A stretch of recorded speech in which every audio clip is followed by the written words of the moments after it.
Ladies and gentlemen, welcome back to the conference room for the sixth and last panel of the conference. This session is entitled Frontiers in Development Finance. Please join me in welcoming to the stage the chair of the panel, Rim Barhab, senior economist at the Policy Center for the New South.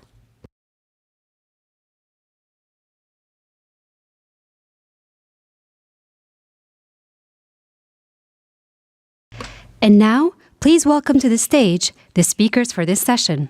Sen Bilal, Executive Director at ECDPM.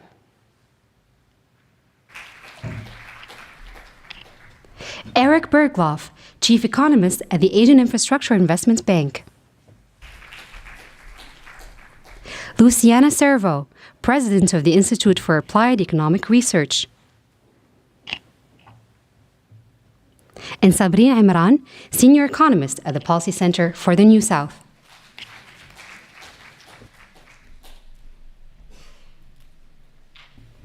Before giving the floor to the chair for this session, we will view a short introductory video for the panel.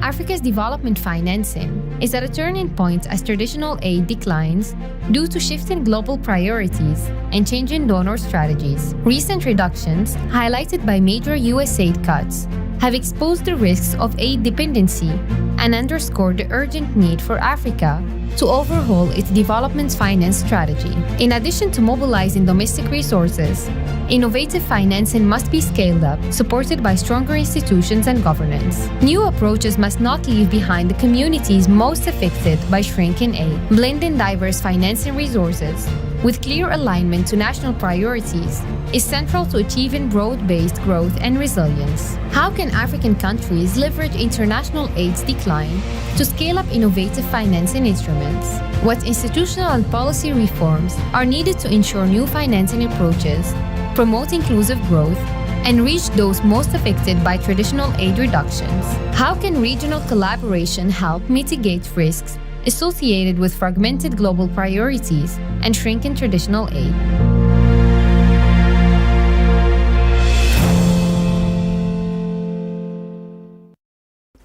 Rim Barhab, the floor is yours. So good afternoon, ladies and gentlemen, distinguished speakers, guests and colleagues. Welcome to the 7th session of the Africa Economic Symposium. So my name is Rim Barhab. I am a senior economist at the Policy Center for the New South.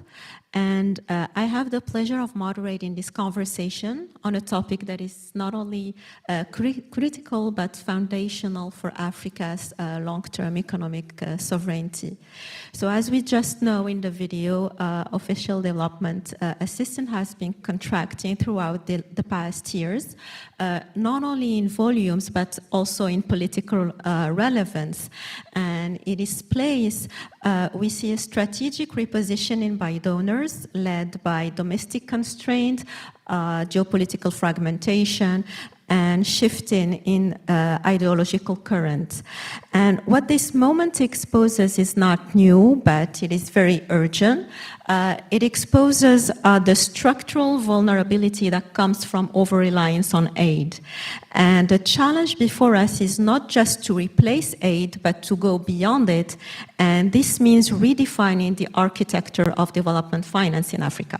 So we are fortunate today to be joined by 4 distinguished speakers whose perspective spans institutions, regions, and disciplines.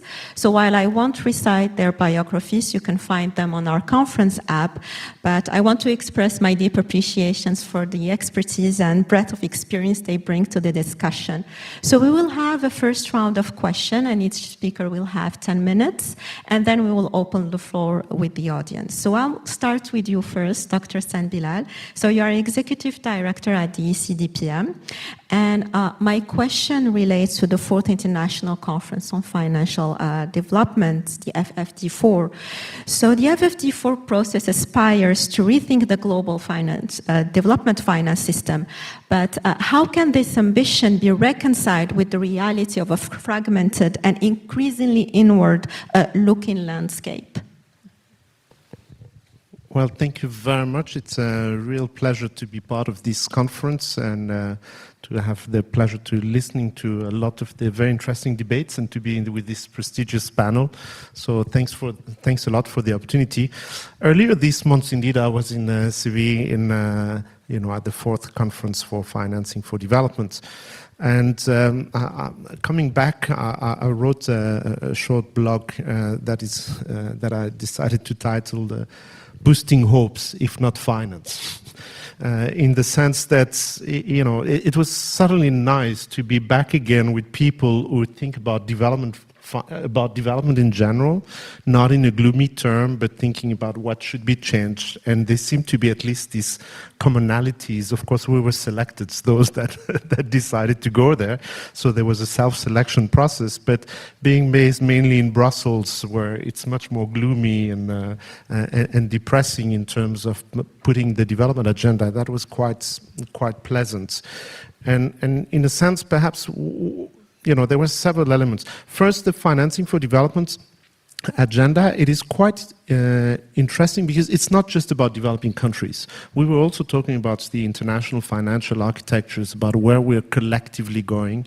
It also includes the issues such as climate change and how we go for inclusions and so on. So what is quite interesting is to see the increasing commonalities between the different countries. And also, even when we talk about the capacity to finance, one of the reasons of cuts in aid is one is political, ideological, as you mentioned as well, but the other one is also simply the fiscal constraints in the donor countries. And so the fiscal constraints that also many developing countries are also experiencing. So in that sense, we are in it together.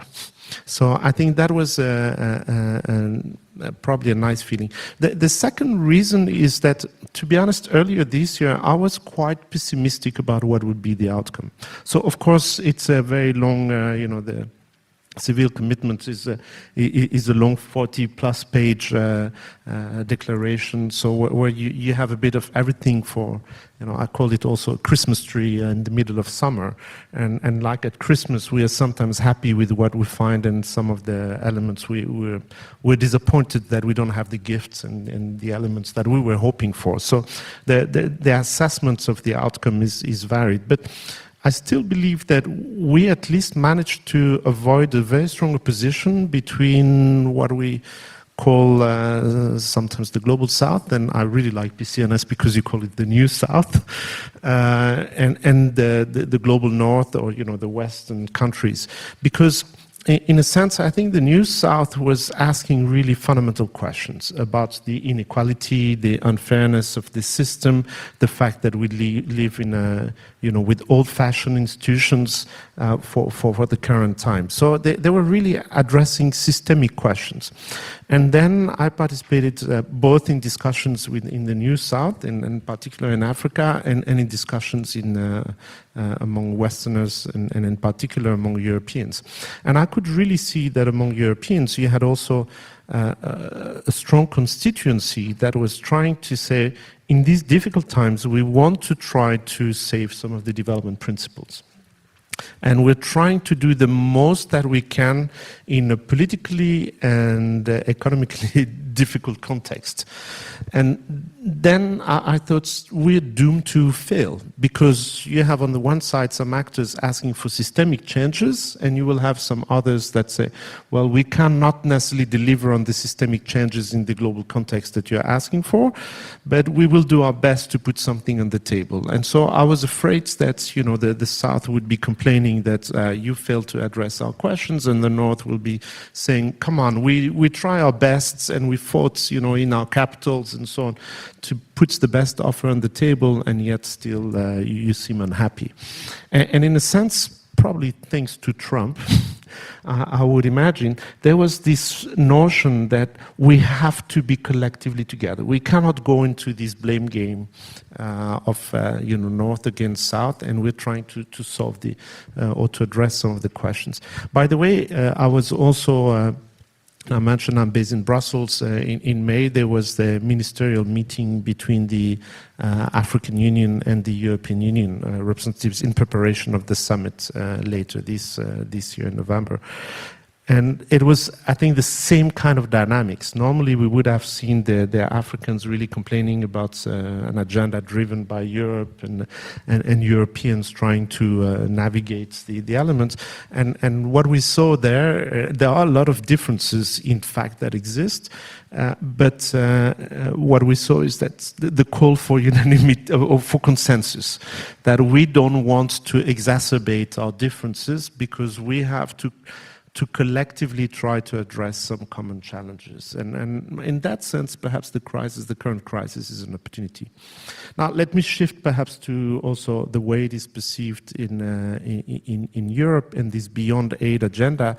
I think it is quite interesting because, in fact, I can sense much more worries from the development community in Europe, both in Brussels and in member states' capital, that I can feel in Africa and more generally in developing countries, in the sense that you have a development community that has been doing developments and, not necessarily only aid, but also aid as one of the key pillars, aid effectiveness principles, how do you promote ownership and so on.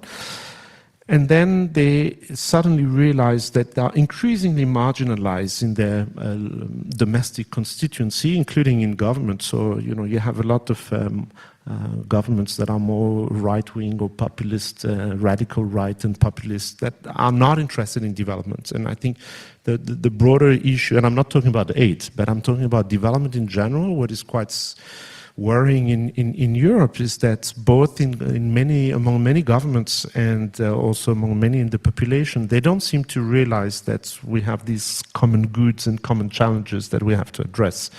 So development is almost seen now as a bad word.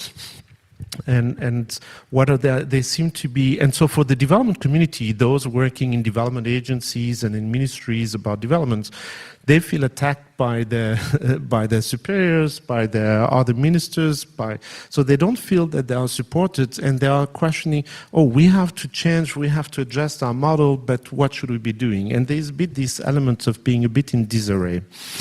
At the same time, there is, and especially for Europe engagements internationally, they are much more concerned about what's in it for Europe. We want to defend our self-interests. We want to defend our geostrategic priorities. We think that we have been taken for a ride. We paid a lot of money through aid, including through development finance, to many developing countries, and we got no political rewards. I want to say we, I'm speaking for the Europeans and not for me. And so they have the feeling that they didn't get political reward for that, that their soft power is very weak out of these engagements. They also have some values and principles. They have the feeling that these are not necessarily well appreciated, at least by the governments in developing countries they work with, and that the Chinese and other emerging countries and so are, seem to be much more appreciated than what Europe is trying to do. So there has this kind of feeling of frustration, and now saying, well, no, in fact, what we want is to project our narrow economic interests. And, they adopted more or less what the Chinese were talking about, win-win type of relationship. So they call it mutually beneficial relationship. But, especially at the Commission level, it is sometimes, much more pushing the private interest of the European private companies. And so while they adapt their language depending on which forum they are and so on, but there's really this notion that we want our private companies. This is in itself something that might be positive, because I think it's a sign of maturity. Then when you engage with other countries, you're more explicit about your interests, which have always existed. It's not like it is something totally new, but I mean, Europe is much more vocal about it. What is perhaps more concerning is this double talk that they try to have now, and again probably showing a bit of disarray. The lack of clear strategic orientation of what are really the geostrategic interests of the EUs, and EU is supposed to formulate that. It is not really clear. A notion that also they don't have, for a lot of the external relations and especially external financing of the EU is based on ODA and development finance. So in fact, they are trying to use instruments that are not fit for purpose to promote their own private sector. So they have to revise their toolbox and rethink their toolbox and how they could coordinate these kind of elements. And so they are so concerned with this process internally that, in my view, they don't necessarily listen well enough of what is happening in the partner countries and in the developing countries. So how do you change and evolve, keeping what was positive of what you were doing, engaging at different levels, both realizing the common destiny that we have, but also defending your self-interest in a way that is respectful of your partners and leading on the priorities also of your partners, not just the European priorities. I think this is really the dilemma that we are in right now. Thank you very much. I move now to Eric Bergloff, who is Chief Economist of the Asian Infrastructure Investment Bank. So in your opinion, Eric, given the limited fiscal space across much of the African continent, in your opinion, what are the more pragmatic levers to enhance domestic resource mobilization without deepening inequality or triggering a capital flight? Also, MDBs have long been called to do more with their balance sheet. So in your opinion, how can they concretely do so without replicating the pitfalls of past development finance models? Well, first of all, thank you for inviting me again against all odds. But I really enjoyed my last visit here, and I think this has been even better. I want to thank all the fantastic people in the conference, but also very much the staff, who's absolutely extraordinary. So I come here, of course, I'm not an expert on Africa, but I come here to I think this is probably the best opportunity for me to update myself on Africa. And so what I'm going to give you probably is more like a summary of my impressions from these last 2 days. So I won't say so much about development aid. I think we hear now development aid is dead. I think development aid is probably more on life support, but and I recognize very much what San was saying, about the shifting, the kind of blame that now is shifted to the development agencies, and people working in these agencies feel, very much as targets. I'm going to focus more on what it means for countries in the developing world. And I think this is an opportunity and it's an opportunity, and that's what I take away from discussions here, that there is an opportunity to rethink, the sustainability of different development models and how to get them sort of with a more regional character, trying to work together, countries, get a more service-based growth, get a more climate-smart and nature-smart growth. And really focus also on productivity, making it more inclusive and more resilient. So this is what I think is the objective, or what I take away from the conversation here. And this is going to happen through domestic resource mobilization, much more than through transfers from rich countries to poor countries. I don't think this is surprising. I think there's no country in the world, maybe excluding a few countries in the Gulf, that has managed to grow without relying mainly on domestic resource mobilization. So this is the main way for countries to develop. So what I would emphasize is that we have a very strong need to think about what are the tools for notes disappeared here. Sorry. Sorry.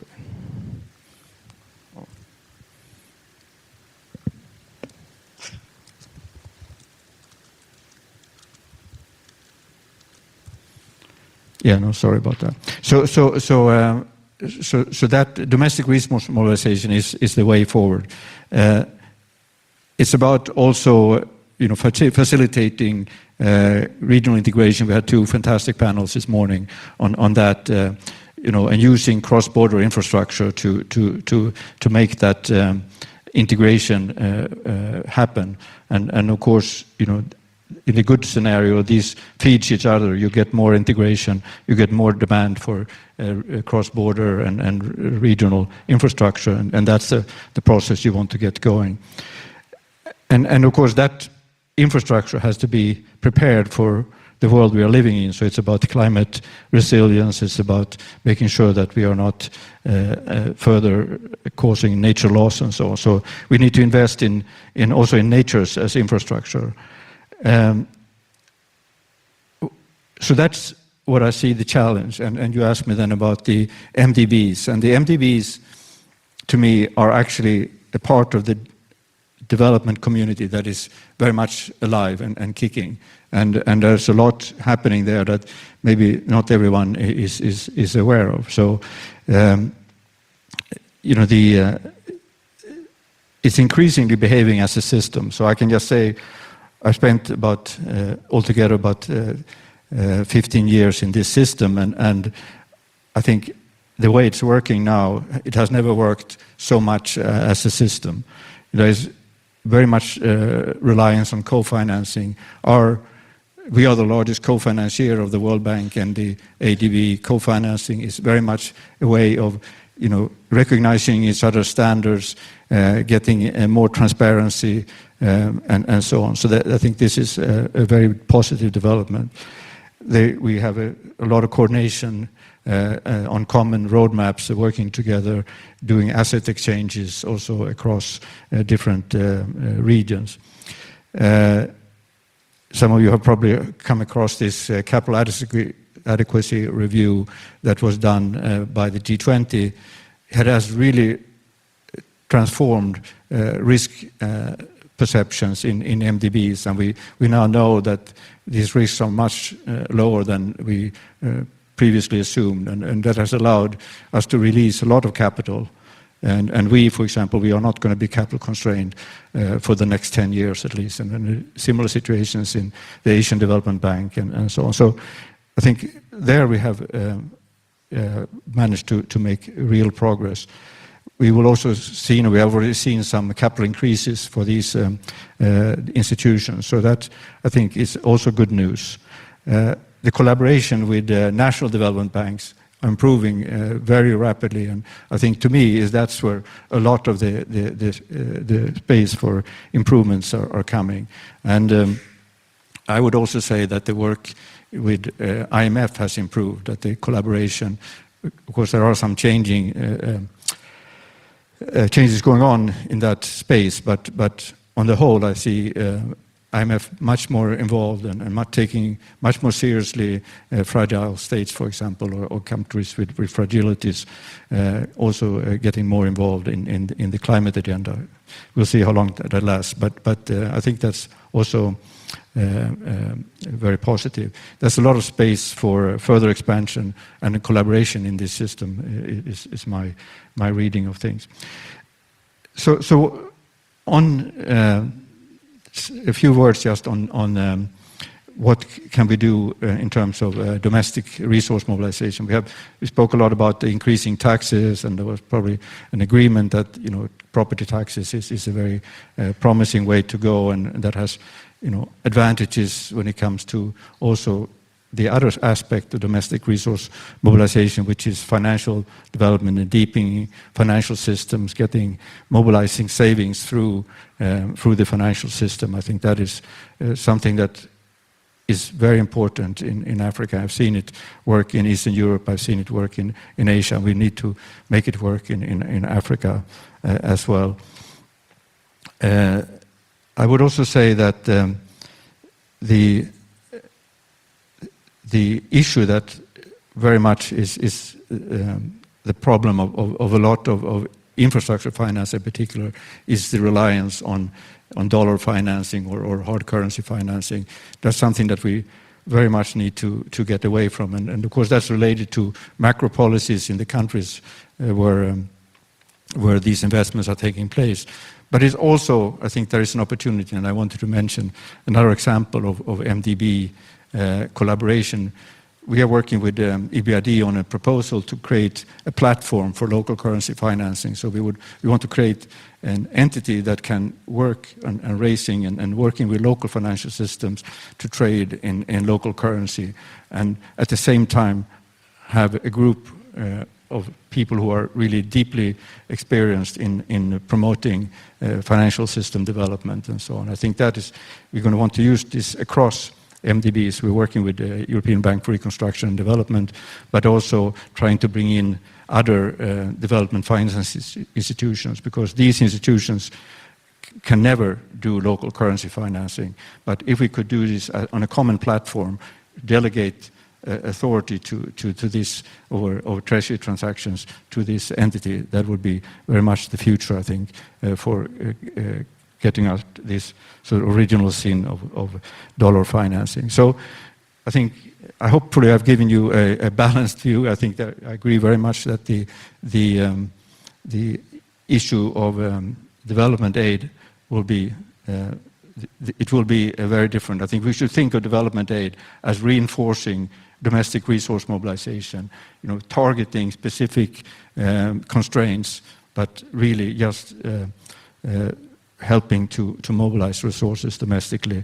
We should think of the MDBs as not mostly as providers of funding, but of facilitating the domestic resource mobilization, being involved, supporting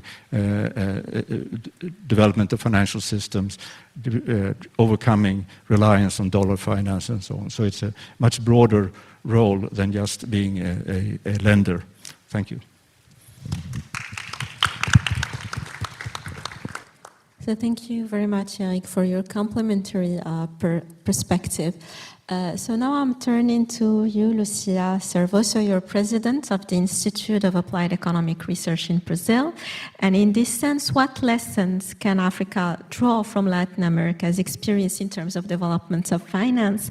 And given Brazil's growing voice in multilateral forums and its own development finance institutions, how do you view the prospects for structured South-South cooperation? First of all, thank you very much for the invitation. It's my first time in Morocco. I'm in love with the reception here, and the amenities are amazing. Thank you very much. And also this conference, I have learned a lot in this 1 day and a half.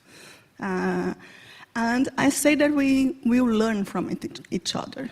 I don't think that, as I've heard from yesterday and today, the challenges are quite the same, in the sense that I heard today that 40% of the trade balances come from regional, the same amount in Latin America.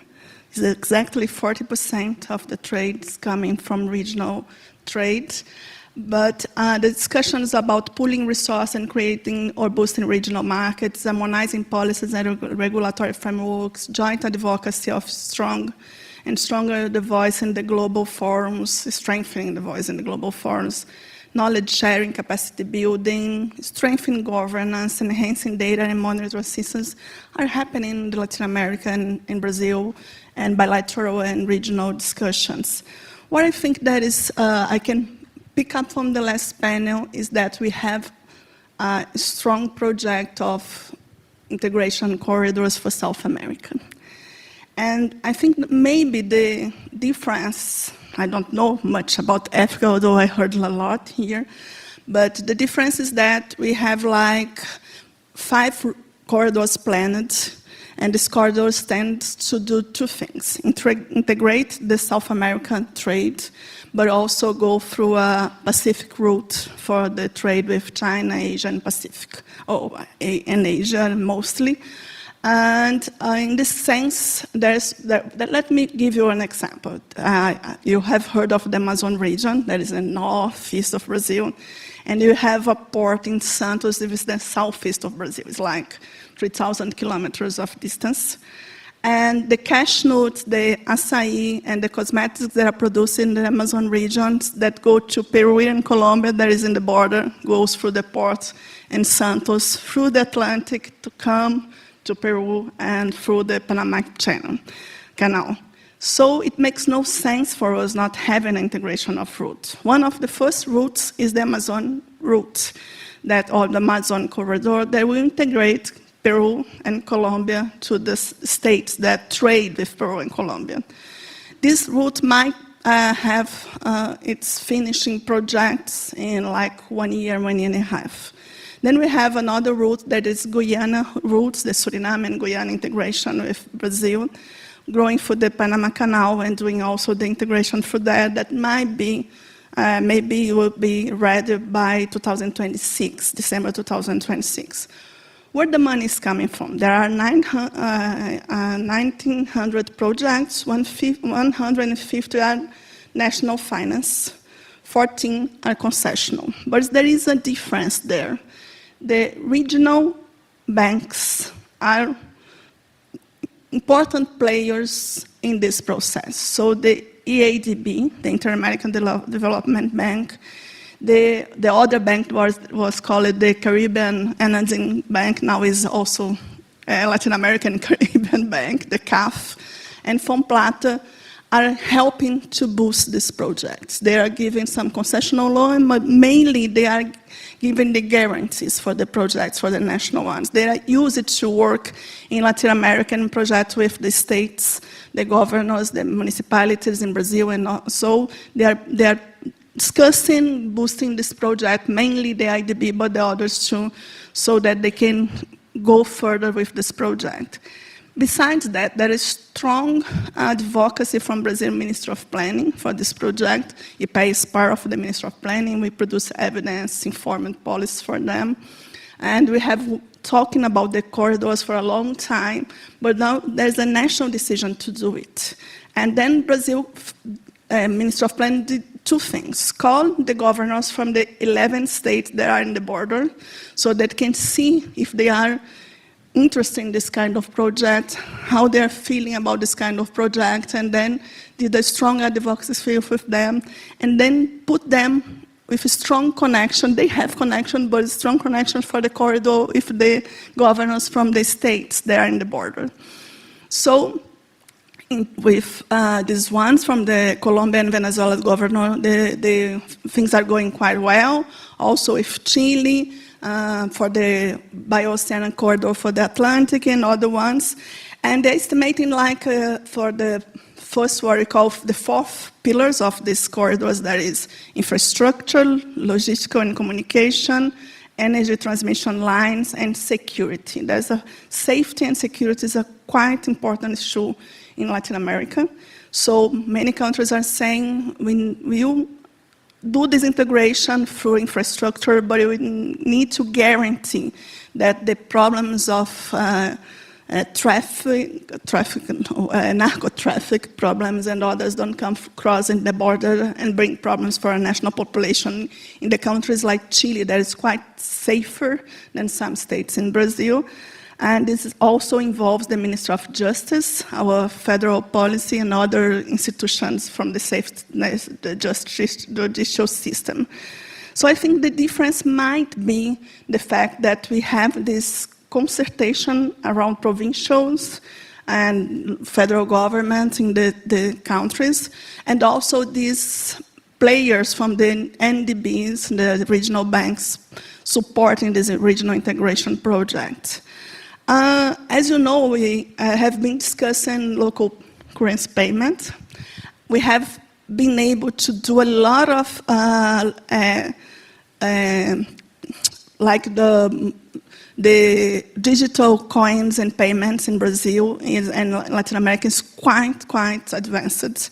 In Brazil, the payment with PIX, which is our system of payment, was created in 2020 during the COVID, and now is responsible for 78% of the payments from micro and small enterprises, for the consumers with small and informal enterprises, but also starting to discuss between central banks how to integrate the system of payment in Latin America. This is not well developed yet, but it's important also to how to integrate the system of payments. So we are discussing about this economic infrastructure, but then when we come to Brazil, Brazil have led two major agendas, the G20 agenda last year, the BRICS agenda this year, and the COP30 agenda. And one of the things that Brazil brought from the G20 agenda was reduction of poverty and hunger and reduction of inequality. Then Brazil put in the table what we call the Global Alliance Against Hunger and Poverty, and this has a lot to do with Africa because 34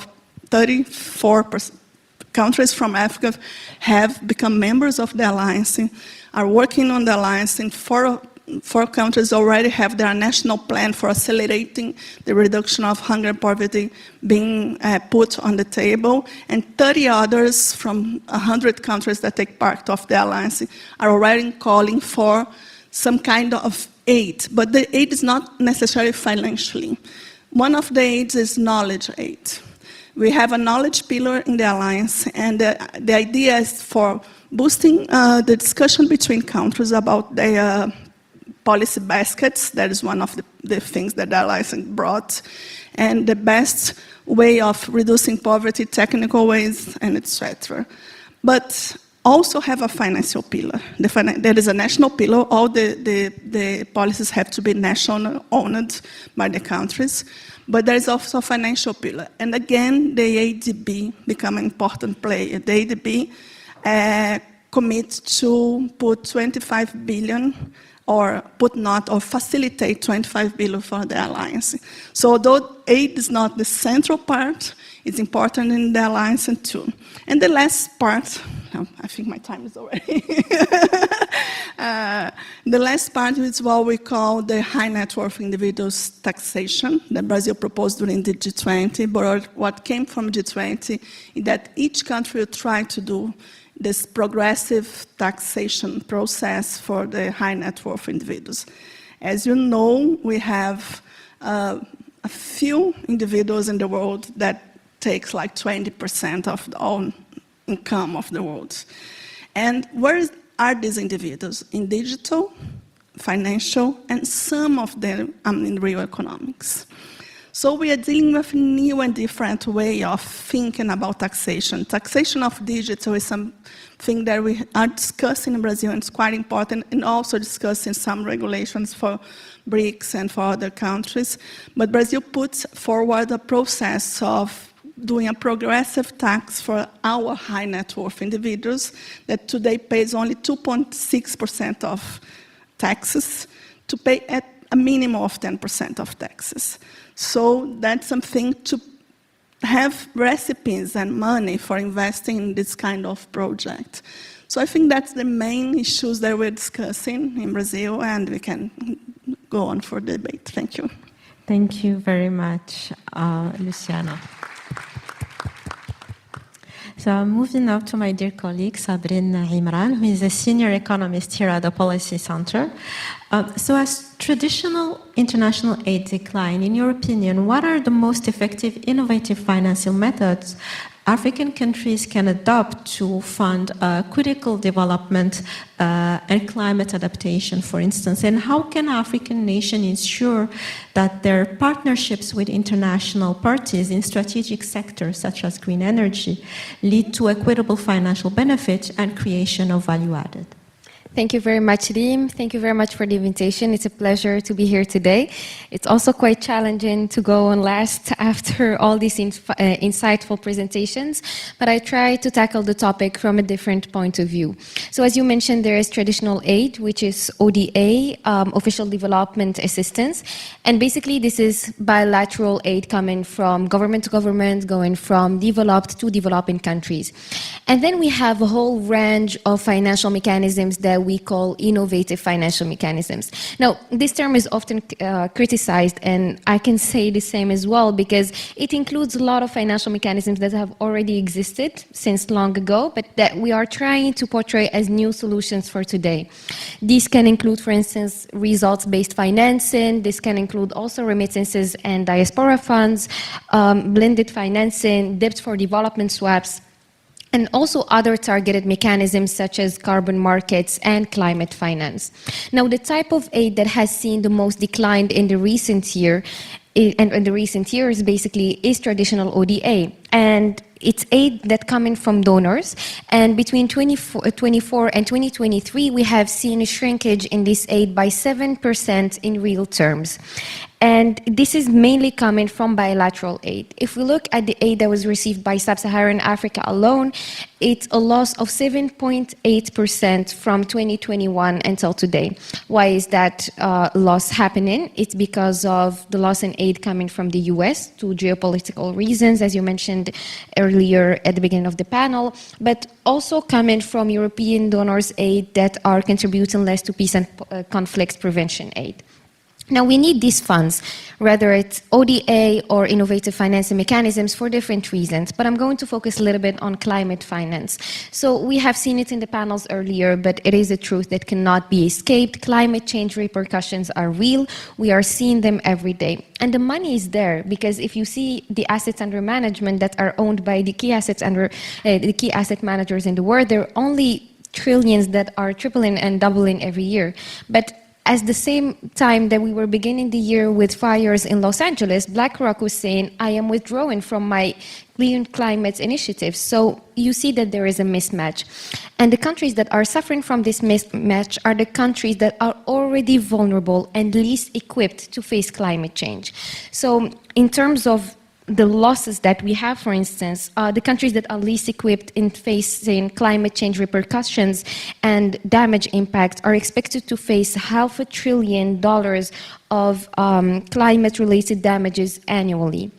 At the same time, even if we have a growing need for funding, the resources that we have are still lagging behind. So there is a $360 billion gap each year between the money needed and to build resilience and the money provided. And in this category, we also have a gap between adaptation and mitigation. And often when we see aid coming, it's coming to mitigation, but when it comes to adapting, and this is where the backbone of facing climate change is, we are still lagging behind in different regions in Africa, even in North Africa, where we are seeing some progress still. So if we look at country-level solutions, because I've portrayed the problem and I've been dramatic about it, but I can only be very alert about it, there is progress happening at a country-level solutions in terms of innovative financing mechanisms that include blended financing, but also de-risking of investments through guarantees and concessional financing, and targeted capacity building that can empower local stakeholders, but also contribute to building a balanced partnership when it comes to receiving aid. And these discussions come at a very critical time. I just want to go back to the climate finance repercussions and how I feel very concerned as much as everybody else, because every year we gather for COPs and we go back very disappointed, to say the least. I was triggered because we were seeing some progress, but the progress isn't near what should be done. And it's always the least developed countries, the small island states that suffer the most from climate change, that are there to continue suffering in the years to come. And when we say that everybody has to put money on the table, should that money go to industrialization? Should it go to climate disasters? Should it actually come from countries that have contributed very, very little to climate change repercussions and that suffer the most from it? So this is where I think accountability should be from both ends, from developed and developing countries. And accountability has to go back years and years behind when the industrializations was beginning in developed countries. So that was just entre parenthèses. So in North Africa, we are seeing a lot of examples of successful examples of innovative financing mechanisms. And I'd like to highlight something that we looked at with our senior fellow Larbi Jaidi and Hannah Kneipen from ECDPM in the policy brief that we published together, that you can find on our website for more details. And the examples that we highlighted, for instance, is the financing of the Noor Ouarzazate solar complex. So it's a financing that was around $3.2 billion, but that relied on financing that is coming from different sources, concessional financing, MDBs, but also representing a risk shield mitigation for private investors to also come and contribute into that. Another example is green bonds. In North Africa, we have Morocco in that field. We also have Egypt.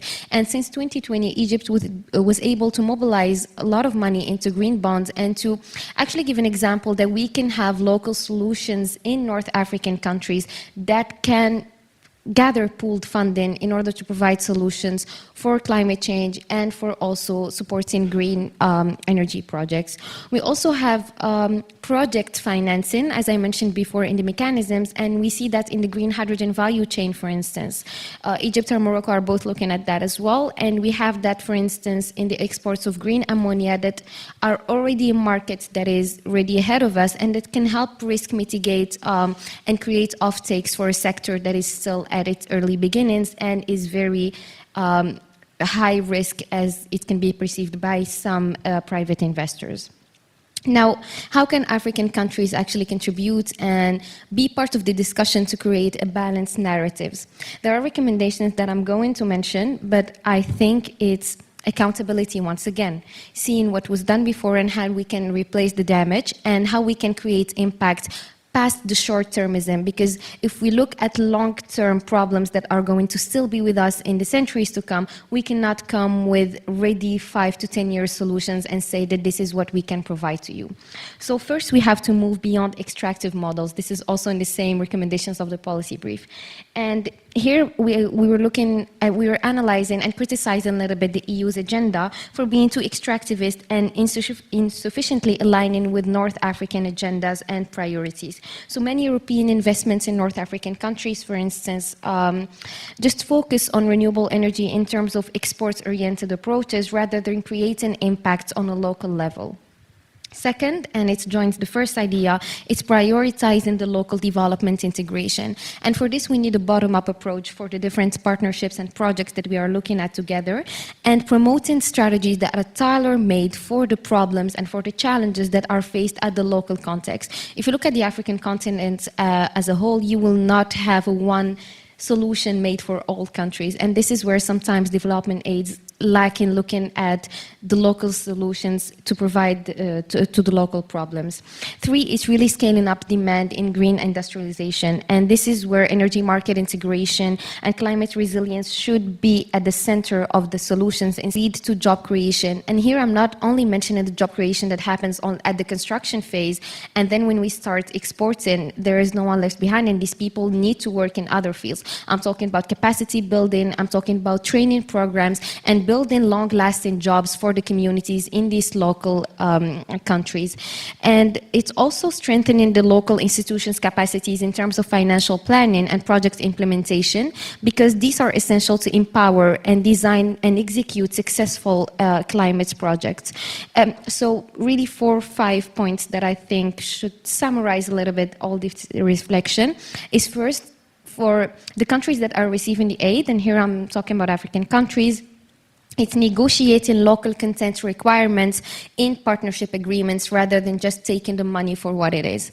Second, it's insisting on skills development and training programs, ensuring value-added processing occurs domestically rather than just raw material exports. And this can be applied to a lot of different topics, such as critical minerals, for instance, in other African countries. And finally, building local supply chains for renewable energy components. And I can give the details later during the Q&A.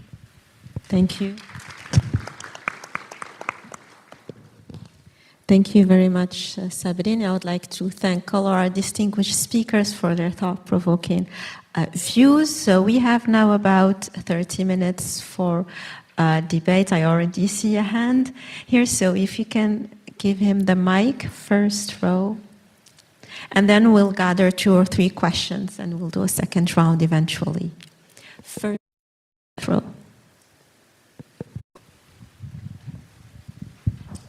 Thank you very much. Hisham Bouskri with the African Technical Advisor. Very insightful and thought-provoking thoughts. I'm suggesting that we do away with the term aid financing. There has always been interests in those aid financing.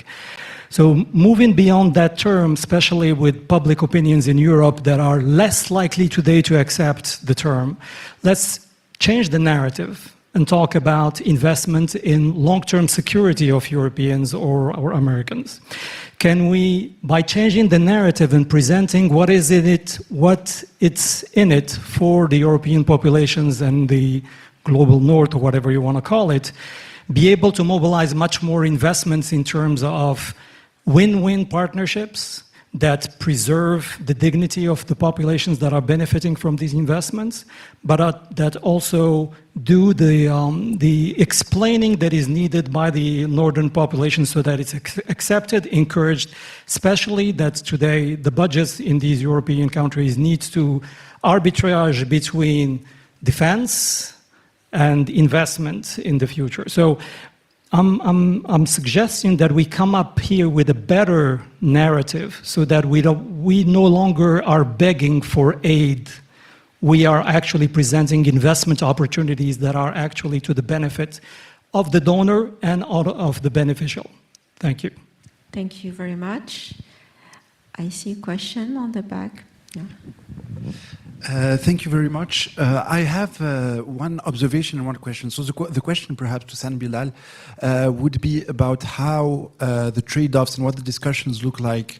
I know that you have published on this topic about how to align the Global Gateway as an instrument of international influence, an instrument to secure the interests of European nations, for instance, for sourcing critical minerals, and an instrument for impactful investment, basically in line with the SDGs and the Paris Agreement. And the second observation, and I'm happy if I have any answer about it, is I feel like our model, our growth model, the model that has led to the development of East Asia, of the West, etc., has never really taken into consideration, climate or environmental effects. And this is how it has worked.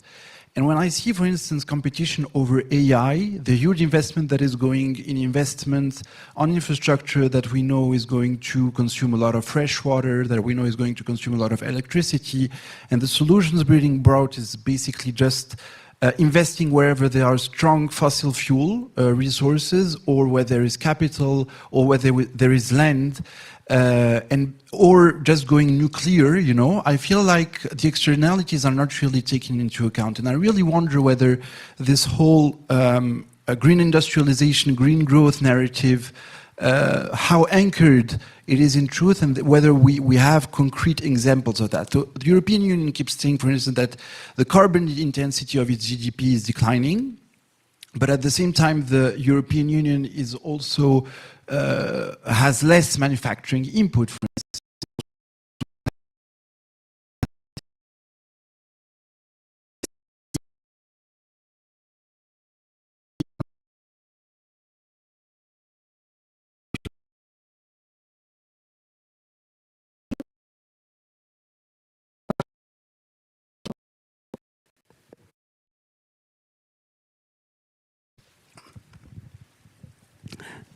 Thank you very much. This is really highly relevant, given the fact that with ODA going down, African countries are the ones that are affected most. It reminded me something. About 12, 13 years ago, UN Economic Commission in Africa and Addis, used to organize what they call the Big Table. This annual meeting was a meeting of finance ministers of African countries. Many of them used to come, and I remember attending there. I thought it was very sad that some of them, their complaint was that development partners are not informing them how much they are giving them that year, and this is delaying planning process.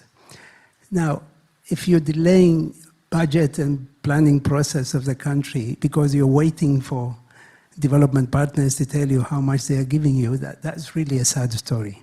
So this is to say that I hope what's happening now is like a wake-up call to focus what Eric was saying, that domestic resource mobilization is no longer a choice, it's a necessity.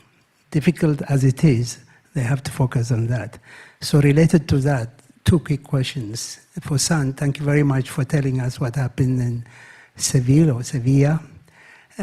But it's also the reflection, your reflection of what development partners were thinking, especially in EU. But do you see contradiction where, on the one hand, the document, the consensus document, says 0.7% of GDP aid should stay, and they endorse it. The same countries that are reducing ODA, including UK, and the Conservative government very bravely reached 0.7%, and then under Labour government brought it down half of that. So, including for LDCs, they endorse 0.2% of GDP. So do you see a contradiction there? Now, my second question is related to, yes, innovative financing. In the last Financing for Development conference in Addis 10 years ago, the slogan was turning billions to trillions, because the thinking was that $400 trillion of private sector liquidity, what you need is blended finance, with the government coming in and to attack. But I think after 10 years, do you agree that this is really a dead issue now? Because a very interesting study by Mariana Mazzucato shows that between 2016 and 2023, only $15 billion annual was mobilized through this blended finance.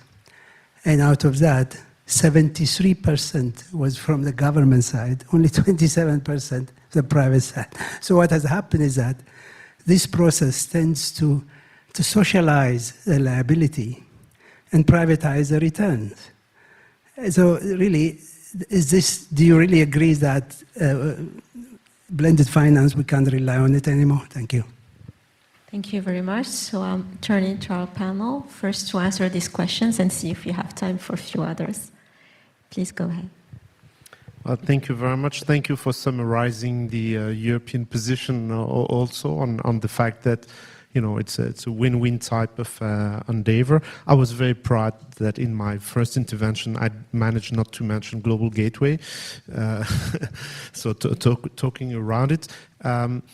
Probably, you know, some of the tendencies is that grants are going to be reduced. Yes, the 0.7% is, you know, the European Council, you know, committed also to that, which seems to be totally at odds with the realities. So, you know, it's aspirational. I think, like many of the issues. I think Global Gateway is an interesting approach, but I would say there are growing pains from the European side, both in terms of how do they engage with the partners. So it is clear, or it becomes, it is clear how much they would like to invest, but it is not really clear with whom and how, and they are changing in the process. And what is quite interesting is how little direct interaction with their partner countries, and in particular Africa. I think there is some discussions, of course, at national level, but even representative in EU delegations don't necessarily fully understand where we are navigating, and so there is not a big plan of how to engage with their partner institutions.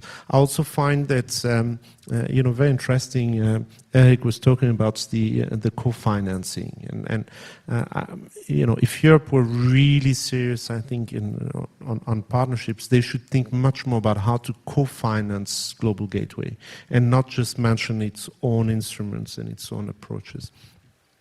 Now, very quickly on the on blended finance and the billion to trillions.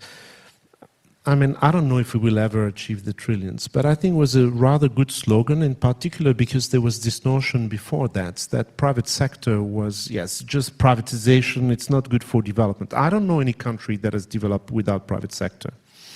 And I think the notion of billion to trillions was quite interesting in saying, well, you need to have a lot of investments, and you cannot only have investment from the public sector. Probably in some of the narratives we have moved too far away from saying you don't need that much the public sector, and you need you need mainly the private sector. By the way, on Global Gateway, this is also a bit my worry when I hear at the European level, and I help the European Commission on trying to see how to better engage the European private sector. But if we say if we say projects under Global Gateway in across the world that Europe will support has to be originated by European private sector, I'm thinking here we are probably missing something. And I think one of the roots of the reasons why we don't manage to go to trillions is we have worked far too much on projects. And you cannot mobilize at high scale only on projects. Of course, there is a false notion also of blended finance, this notion that if we accompany a private sector project, but with a bit of grants or with a bit of elements, we say the public sector says we have leveraged private finance, which I think it's quite often more private finance that leverage some public. But in fact, MDBs, and I would like perhaps to end there, have a very strong role to play. Not necessarily to go to trillions, they won't manage. But, you have, and I would say especially the smaller MDBs that have found much more dynamics, like the AIIB or Inter-American Development Banks. I mean, very interesting projects in Brazil where they came with, not a project level, but they came also with inclusive approaches where they combine blended finance. I mean, they start from the Brazilian strategy plan. Then they built blended finance, notions of local currency financing, securitization, mixing a range of instruments and using the balance sheets of the IDB and the guarantees that the IDB can provide to enhance the credit rating of the borrowing through concessional finance of the Brazils, but in a rather sophisticated manner. And I'm very curious to hear more of Eric about the local currency that EBRD and AIIB. EBRD is also a very innovative type of MDBs, and I think these are the kind of notions where we should move towards. There's been very little in trying to promote at scale local currency lending. So I'm very happy to see that happening. We have seen very little efforts to mobilize institutional financiers and to give some of the confidence to the institutional financiers. And let's be realistic, we see very little interactions between development finance and what sovereign wealth funds are doing, and including in developing countries. So we need to identify much more of these synergies on the way forward, and perhaps be less concerned about just the notion of aid, but try to find these dynamic interactions. So I could only encourage Eric to continue with the innovation. And I'll just conclude by saying that the most important, I think, is in the change of mentality is to realize that when we do activities abroad, we have commonalities of, not necessarily of perspectives, but we try to address some common issues. And I think in this highly fragmented world, where we see power relationship and say, I'm going to impose and I'm concerned about my own interests, and so it's extremely short-sighted to realize that the future and the prosperity of Europe, if I'm talking about Europe, will depend on the capacity of having the prosperity in Africa. And the prosperity of Africa will depend also on the prosperity of other parts of the world. And I'm talking about prosperity, but this is the same on climate. I think it is really essential that we do realize this interconnection and engage on saying, well, I engage with you because it's also in my interest, but we need to then talk about common instruments or work on these common approaches, and not say, I come with my tools, I come with my priorities, are you interested, yes or no? And if you are not, by the way, you might get sanctions, or I might put, like some presidents would say, I will put tariff if I don't have access to your natural resources. So this is very extractive model that is, we have been complaining about. We cannot say dead aid, and we don't want to be concerned about the development, and at the same time complaining that there's a purely extractive model. I think there we have to, we might not necessarily call it aid, but we have to to consider. And let me just to say thank you to PCNS and to somebody on the joint work that we did together. You summarized extremely well the work that you did with some of my colleagues. And I think this is also this co-creation that we're talking about, where you don't have some that have the truth and other recipient, but it's trying to find common solutions together. Thank you very much. Eric, would you want to react? Yeah, first of all, I very much agree with what you said about getting away from the aid. It just, the more we say it now, the more it is sort of, you can sort of feel that it's something wrong with that term. And so you mentioned the security, you mentioned climate, you mentioned nature. These are things where there is very strong interest. I mean, these countries were not part of creating the problem of climate change, but they can maybe use these opportunities to get access to finance that countries in the north are willing to provide, and can benefit from that in a way that maybe has not been possible in the past. And also, very importantly, get into new value chains. Today, we just looked at the trade in low carbon technologies, and about 70% is between rich countries, developed economies. Almost nothing goes from developed economies to developing economies. But there is actually an increasing trade, and it's about 30% today among developing economies. Of course, a lot of that is China, but it's China also producing in other parts of the world.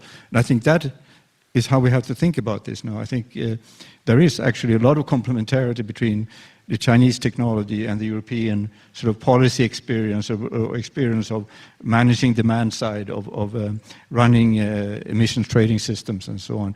I think that's a huge opportunity for the world to see these different aspects coming together. Has there been a success story of green growth? Well, I think China is a success story of that. I mean, it has really overachieved when it comes to low carbon technologies. It's also been putting additional coal-fired power plants on stream. But actually, when you look at it, these first of all, it's better technologies. They are also capacity utilization is quite low, so it's used to sort of as for example, my own country, Sweden, used oil and in the past as a kind of stabilizer, and that's how they've done the coal-fired power system in China. So I think that is a success story, and I think that success story actually can bring along a lot of other countries and through this low carbon technology trade and production. No one starts new production in solar panel, for example, in China today. There's absolutely no money to be made in China. So you have to find other ways of doing this. And of course, now facing restrictions both in the US and Europe for the exports of these technologies, China is looking at, how can it be part of building this kind of capacity in other countries, possibly that way sell to these developed markets. So I think there are not many stories like this, but I think we have to look at that experience and try to see what we can learn from that. I very much agree on from billions to trillions. I think it was useful at the time. It feels very kind of dated now and not really. First of all, it's aggregating all these types of capital is not very productive. I think we need a lot of different type of capital. We need loans. We need some equity for direct investment. Just adding that up is not very helpful, I think. So I think what we need to really try to do is and it goes back to the first point, and that's why I think also the development banks are effective, that if we can think about projects are very concrete, they're very usually at least very easy to understand what they're trying to achieve, and you can say whether they have achieved them or not.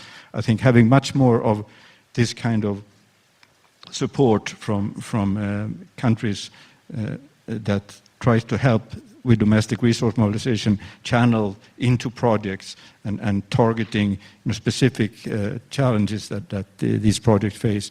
I think that is the way to create more acceptance and more willingness to contribute. And again, looking at the climate, nature, security, I think all those things are important things that we can achieve in individual projects. Thank you. Thank you very much. Luciana or Sabine, if you would like to react. No, I'm just from Brazilian history, the state's quite important in investment and in the dynamics of the projects for investments in the industrialization and service development. And in R&D, research and development comes, the basic phase mainly come from the state investments. And then we mobilize private finance. So you have to have a base of government and investment, and these ways of doing our national banks, our regional banks, is a way of also trying to mobilize. But I think that the private comes together in the second, when the risk is a little bit lower for the process. Then they come and say, okay, I have confidence that this project is going further, and then I will invest. That's our history. So I'm not sure. I think blend finance is important, but I don't think it will leverage the amount of finance that we need for climate change. Yes, very quickly on the blended financing, but also really on the private sector. The private sector and the public sector have very different motivations, because for the private sector, it's mainly risk, market, reward, and it stops that. Well, but it is still very important to get the private sector involved, because the public sector alone cannot reach every goal that is out there and cannot fight every fight. I think the way I see it is that, as you mentioned, the private sectors need some level of market readiness before getting in there. Bankable projects, also looking at the different layers of risks. There isn't one risk. For some, it's really about the currency risk. For some, it's the technological risks. For some, it's really the market risk and not knowing the country they're investing in kind of risks. And this is something that we mentioned in other panels earlier, but it really sometimes how do you say that? The average score that is given in terms of risks to some countries is really not echoing the reality that is in there. And I think sometimes that it is not mirroring what is really happening. And I think that there is a work that still needs to be done in bridging the gap between what is really on the reality and how we can bring the private sector closer to achieving the goals. And this is where we can have effective contribution of blended financing to our problems. Thank you very much. That we have 5 minutes left, and there is still room for one question if any one of you has one last question. Otherwise, we can conclude our session. Thank you again to all panelists for your sharp and thought-provoking perspectives. I think what's clear is the decline of traditional aid is structural, not cyclical, and that Africa must respond not by filling up, but by redefining the role of development finance. Second thing is that domestic resource mobilization, smarter partnerships, and stronger institutions are essential, but only if they are inclusive, accountable, as you mentioned, and regionally coordinated. And last but not least, innovation without equity will fail, and fragmentation will weaken us all. So thank you all, and thank you to the audience for your engagement.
Ladies and gentlemen, please welcome to the stage for the closing remarks Karim Ainaoui, Executive President of the Policy Center for the New South.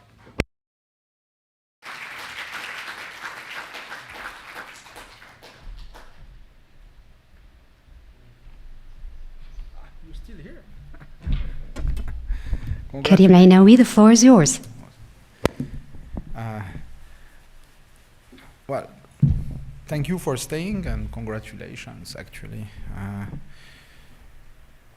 Let me say, I mean, gathered from the discussions and the discussion you had here and also some side sort of discussion I had, there's a long list of challenges, of policy challenges. I mean, it was summarized by the staff here. It's a long list. It can give anxieties to policymakers, ranging from macroeconomic policies all the way to sort of increasing productivity, financial stability, monetary policy, transmission mechanisms, fiscal sustainability, the composition of the budget, and the weight of interest payments and reimbursements of amortization, etc. So, but nothing is unknown, isn't it? No?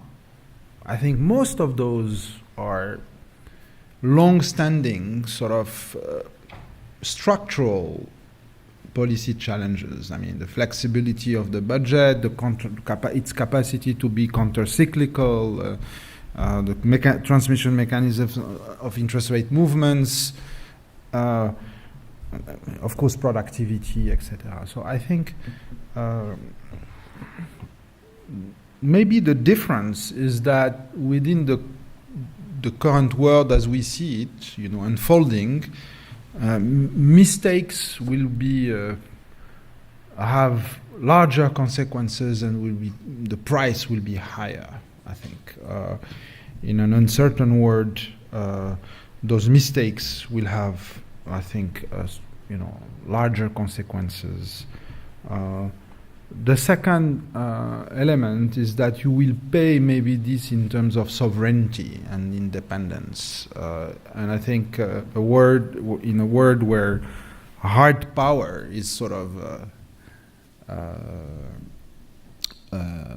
back, I would say, after a long parenthesis, but nothing exceptional if you look at history in the long run. You'll be weaker, and economics, as we've seen in trade and tariffs, is being used as an instrument of hard power. So that we need to have this in mind. I mean, this is not something neutral. This is one of the instruments through which hard power is exerted. So I think there's a long and this is where we can help us as a community, academia, think tanks, and others. We can help to better understand what it means for policymakers. I mean, let's not take this as a simple and punctual phenomena. This is a change in, fundamental change in ways and means of conducting policies and international relations. So, and this is where I think we need to talk to each other as economists, political scientists, and interdisciplinary discussions become important. I remember at the heydays of globalization, we were like gathering economists among ourselves. There was no politics, basically. I mean, just optimality and this kind of thing. So it is I would say a fundamental change that needs to be better understood, and to be better understood in terms of the policies countries need to conduct. So there is a sort of introspection exercise that need to be conducted, and I'm not sure all countries are well organized to conduct that change in terms of I would say their toolkit, simple, how they work together. Some countries are sort of taking the discussion we had here a bit further, some countries are gaining, obviously, and there were sort of discussions about a couple of countries. Some countries are comfortable, they're not challenged in their inner soul, or they not feel threatened ontologically by the change. They are, in fact, seeing it as a more open world where they can exert more agency, and they're actually gaining from that. I would say Morocco is one of those, but we can think of a couple of others. I would say countries with a strong internal front, with solid macroeconomic policies, with the capacity to attract FDI and to exert some regional leadership, and that's simply of interest. So for others, so you're in a way you're in capacity to be interesting. And so it's a word of stronger and sharper differentiation. And it means a lot for Africa. I think they will be, sort of deformation of the path in the future. It's not a Twin Peaks story, rapid convergence and slow convergence. I think there will be an array of trajectory in the coming decades.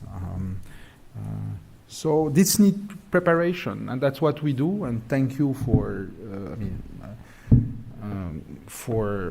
being here, for being generous in sharing your view of things, what you gather from your experience, your science for the matter. This is what we try to ground what we do in analytics, in science and in analytical work. I think what's important is also to convey this to the next generation. This is what we do on this broader ecosystem beyond the policy center at the Mohammed VI Polytechnic University. We try to expose our students, our interns, our young professionals. We try to do it through events like this where they contribute, they assist, they work, they can be volunteers, but also in what we teach. We have many of our colleagues and senior fellows and staff here at the Policy Center, as well as teaching, and their cross-fertilization. We have professors also that were here. So I think that's an interesting kind of attempt to respond to the challenges I mentioned in the short run, to give perspectives and insights on current challenges and policy responses, but as well as in preparing the future and the capacity of the next generation to sort of grasp those challenges and respond to them. So that's the ambition, and we're trying to do it in concreto, as I mentioned, at the university. And also, we've not mentioned this here, but we have colleagues working in science, in STEM disciplines, in science and engineering, trying to link all this to innovation, which is for a middle-income country like Morocco, slightly above $9,000 GDP per capita in purchasing power parity. Really, innovation and productivity is at the center of the growth strategy. Baraka? Some more? Anyway, it's always a pleasure, and we're here. Any, perspective, partnerships, battles, journeys, initiatives you're interested in, the Policy Center is very passionate about that, and it's actually our raison d'être. So once again, many thanks to my colleagues. I see many of them standing up there for putting this together. So thank you.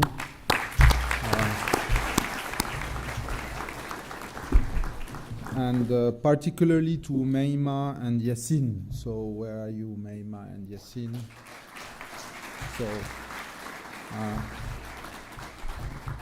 So they are the one who took the lead, because you need a leader.